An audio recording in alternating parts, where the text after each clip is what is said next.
সেদিন আমি শুধু সাধারণ ম্যাচ খেলছিলাম। সত্যি বলতে অনেক বিরক্ত লাগছিল। একই ফাইট, একই জয়, সব কিছু যেন বারবার রিপিট হচ্ছিল। হঠাৎ খেয়াল করলাম একজন প্লেয়ার বারবার আমার ম্যাচ স্পেকটেট করছে। ম্যাচ শেষ হওয়ার পর আমি তাকে মেসেজ দিলাম, তুমি কে, বারবার আমার গেম প্লে কেন দেখো? কিছুক্ষণ পরে রিপ্লাই এলো, ভাই আমার বয়স 10 বছর, আমি আপনার গেম প্লে খুব পছন্দ করি, তাই সব সময় দেখি, আপনার সাথে একদিন খেলতে চাই। কথাটা শুনে একটু অবাকও হলাম, আবার ভালোও লাগলো। আমি জিজ্ঞেস করলাম, তোমার নাম কি? সে বলল, আরমান। সেদিন আমরা একসাথে খেললাম, তারপর প্রায় প্রতিদিনই খেলতাম। সে আর আমার কাছে কোনো র্যান্ডম প্লেয়ার ছিল না। ধীরে ধীরে সে আমার ছোট ভাইয়ের মতো হয়ে গেল।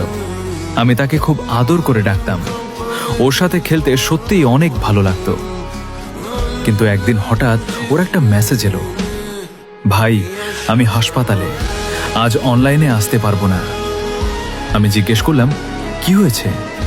ও উত্তর দিল, আমার লাস্ট স্টেজ ক্যান্সার, কাল আমার চিকিৎসা হবে। মুহূর্তের জন্য আমি কি বলবো বুঝতে পারিনি। শুধু লিখেছিলাম, সব ঠিক হয়ে যাবে, কোনো টেনশন নিও না, আমি অপেক্ষা করব। সেদিন খুব তাড়াতাড়ি গেম বন্ধ করে দিলাম। মনে মনে শুধু ওর জন্য দোয়া করছিলাম। একদিন গেল, 2 দিন, 3 দিন, 1 সপ্তাহ। প্রতিদিন গেম ওপেন করতাম, লবিতে তাকিয়ে থাকতাম।